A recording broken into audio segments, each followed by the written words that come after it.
এই যে জুলাই মাস, বলেন তো জুলাই শহীদদের জন্য আমরা দোয়া করি। জুলাই শহীদদের জন্য দোয়ার কথা তো বলেন, কিন্তু জুলাই আগস্টের বিপ্লবের মানকে আমরা রক্ষা করেছি? কখনো করিনি।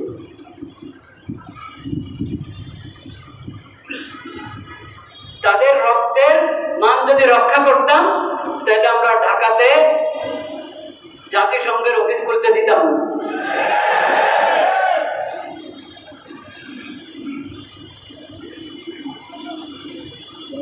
এবং এই সমস্ত নাশকরির কারণে যে বিপ্লবের পরে কিছুটা শান্তি এসেছে দেশে, ওই বিপ্লব আল্লাহর একটা নিয়ামত ছিল। ওটার পদ্ধতিতে কারো কোনো ভুল ছিল সেটা ভিন্ন কথা, কিন্তু সার্বিকভাবে যে ফলাফলটা আমি বলছি, ওটা আল্লাহর একটা নিয়ামত ছিল, যে একটা শান্ত হওয়ার একটা সুযোগ বের হয়েছে।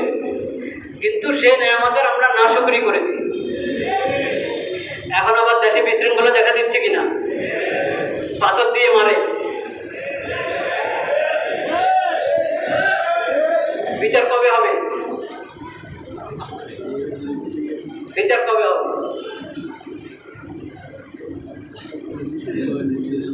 আবার আরেক এলাকায়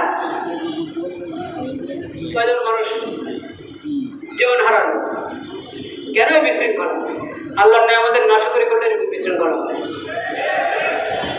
এখনো সময় আছে, যদি আমরা ৭১-এর রক্তের কথা বলতে চাই এবং ২৪-এর রক্তের কথা বলতে চাই, এখনো সুযোগ আছে।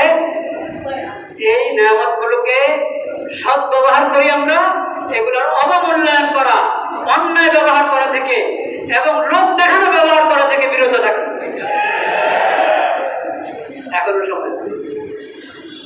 এখন চলছে না সংস্কার? হ্যাঁ, একবারে সমন্বিত সর্বোচ্চ কমিশন গঠন করা হয়েছে, করছে।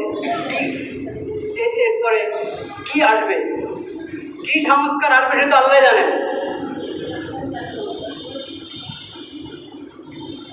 সংস্কার কিন্তু লেখা আছে যমুনার অফিসে, দেখেন না, লা ইলাহা ইল্লাল্লাহ মুহাম্মাদুর রাসূলুল্লাহ লেখা আছে কি? সব সংস্কারের গোড়ার কথা তো এটা, লা ইলাহা ইল্লাল্লাহ মুহাম্মাদুর রাসূলুল্লাহ।